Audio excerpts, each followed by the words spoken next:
Some of the world's finest classical music might have been lost forever were it not for a woman who has spent nearly 2 decades restoring it to prominence.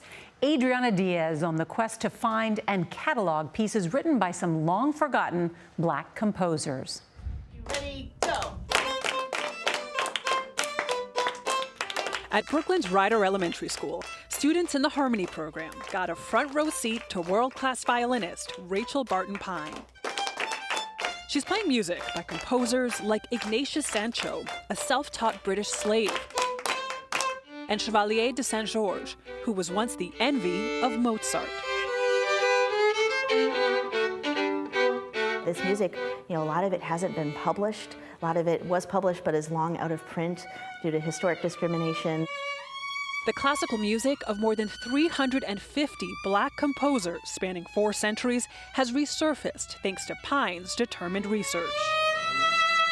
Our primary motivation behind doing this work is to inspire young African American students that classical music is part of their history and that they're an important part of classical music's future. And it seems to be working. Who did you think classical music was for? Old people. And now do you feel like classical music is for you? Yes. Pine's initiative, Music by Black Composers, has created a music book and even a coloring book. Inspiration composer Jessie Montgomery would have welcomed when she was younger. Knowing about these performers and composers probably would have eliminated the question in my head, am I odd for being Black and interested in classical music? It's a question already answered by these young violinists. I want to be a composer so I can share my feeling with the world. Oh, that's so sweet.